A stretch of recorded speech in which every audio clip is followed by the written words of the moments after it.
Hero के साथ साथ वचन ले लिए। फाइनली राज और रानी ने एक दूसरे संग इस शो में 7वीं बार फिर से शादी कर ही ली है।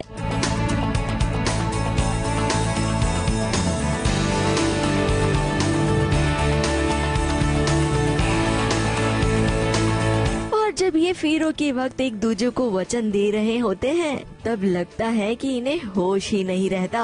इसीलिए ये दोनों एक दूसरे संग वचन निभा ही नहीं पाते और फिर क्या एक और शादी कर लेते हैं और एक दूसरे को कुछ और नए वचन दे देते हैं।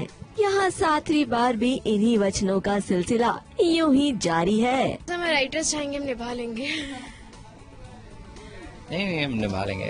लेट्स सी, ऐसे ऐसे बड़े बड़े ट्विस्ट आएंगे ना तो आपको लगेगा कि इनमें से एक भी वचन शायद हम निभाएंगे नहीं। ट्विस्ट आने वाला है, कुछ एक हिंट था छोटा सा। तो वचन पे मत जाओ, फेरों पे मत जाओ, अपनी अकल लगाओ। वो तो राजा हमें पता ही है। इस शो का पैटर्न ही कुछ ऐसा बन चुका है कि राजा रानी के बीच शादी से पहले तो खूब रोमांस होता है, लेकिन शादी के बाद इतने सारे ट्विस्ट आते हैं कि फिर वो एक दूसरे से जुदा हो जाते हैं और एक लीप मोड के बाद फिर एक दूसरे के सामने आकर एक दूसरे से रोमांस करते हैं।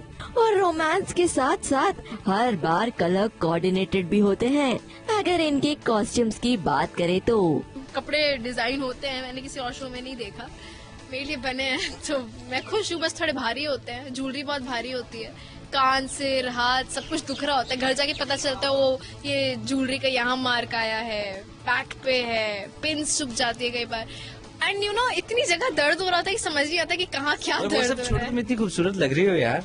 Thank you. तुम्हारा दर्द नहीं दिख रहा, तुम्हारी खूबसूरती दिख रही है इस वक्त। Thank you. जैसे मेरी दिख रही है। तो ही खूबसूरत तो बहुत मुश्किल से कम। शादी से पहले और शादी के बाद जब आप दोनों के दिल इतने मेल खाते हैं कि आपके कपड़ों के कलर्स तक मैच करते हैं, फिर शादी के बाद ऐसा क्या होता है कि आप दोनों एक दूसरे से जुदा हो जाते हैं। हमारा कहा मानिए तो किसी पंडित को जाकर दिखाइए और पाठ पूजा करवाइए, वरना जल्द ही 8वीं शादी करने की भी नौबत आ जाएगी और ये ज्वेलरीज और भारी भरकम कपड़ों का सिलसिला कभी खत्म नहीं होगा।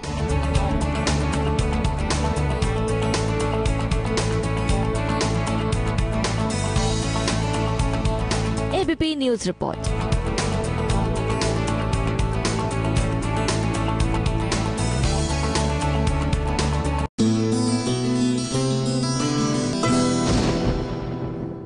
ये है एबीपी न्यूज, आपको रखे आगे।